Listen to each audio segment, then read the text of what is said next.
Friends, આજે હું share કરીશ તમારી સાથે સાતમ સ્પેશિયલ મકાઈના વડા બનાવવાની રેસીપી.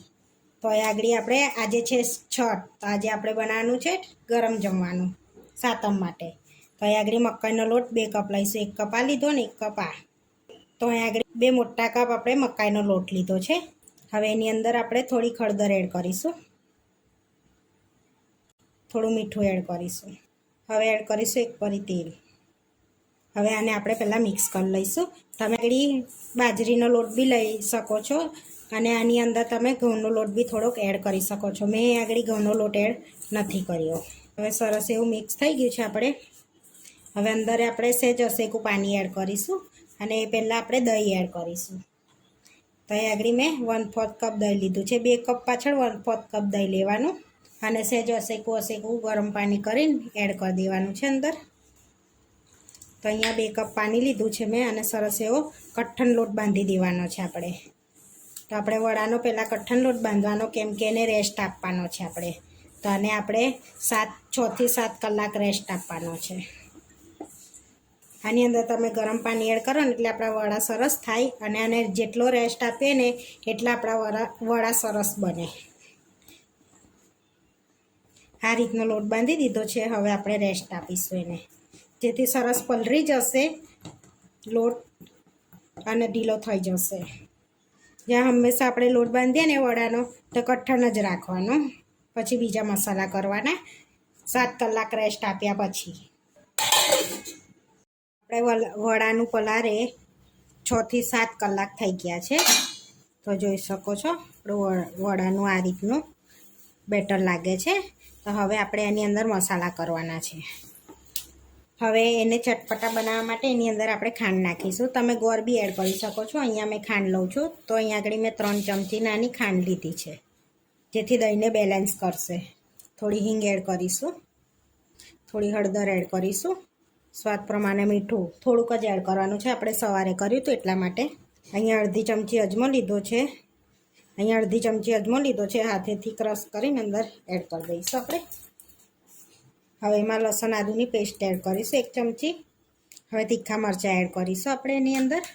તો અહીંયા આગળ મેં 2 ચમચી તીખા છે એટલે 2 ચમચી એડ કરું છું.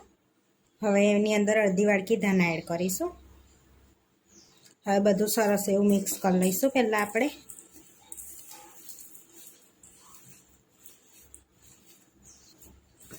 આ રીતે આપણે બધું મિક્સ કરી લીધું છે. હવે 10 મિનિટ રેસ્ટ આપીશું, જેથી ખાંડ અંદર ઓગળી જાય.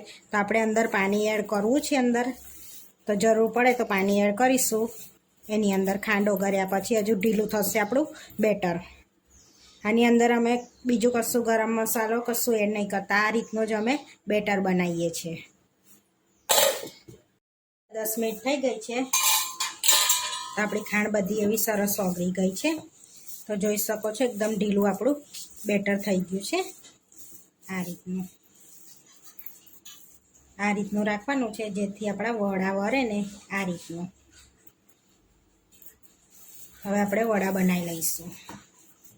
તમે આની અંદર સોડા બી એડ કરી શકો છો, પણ મારા વગર સોડાના જોઈ શકો છો તમે કેવા થશે તે. અહીંયા આગળ મેં સોડા એડ નથી કરતી. આ રીતની પોલિથીન લઈશું ને એની પર આપણે તેલ લગાડી લઈશું પહેલાં. હવે તેલ લગાડી લીધું છે આપણે અને સહેજ તેલવાળો હાથ કરીને અંદરથી આપણે આ રીતના ગોળા વારીશું, બોલ્સ વાળીશું આ રીતના. તો આ રીતના વારીશું આપણે. પછી આ રીતના પ્રેસ કરી લઈશું પોલિથીન પર મૂકીને. આ રીતના વારી લીધા છે આપણે.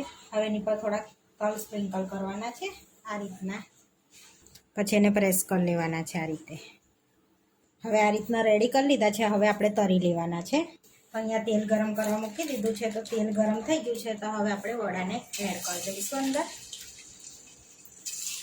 આ રીતે એક ઉખાડીને અંદર એડ કરી દેવાના છે અને ધીમા તાપે આપણે એને તળાવવાના છે. તો નાખ્યા પહેલાં ઉતાવળ નહીં કરવાની, થોડી વાર રહીને પલટાવાના 2 મિનિટ પછી. હવે આપણે પલટાવીશું એને. હવે પલટાવી લેવાના છે આ રીતે આપણે.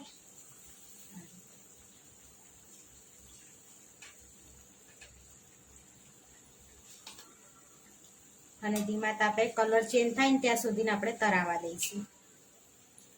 આ રીતનો કલર થાય ને ત્યાં સુધી આપણે તરાવા દેવાના છે. તો આ રીતના આપણે તરાઈ ગયા છે. તો હવે પ્લેટમાં લઈ લઈશું આપણે એને તેલની તારીને.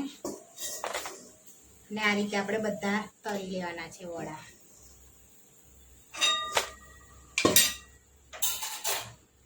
આપણે જો બધા વડા તળીને રેડી થઈ ગયા છે. તો હવે ડબ્બામાં ભરી લઈશું આપણે વડાને.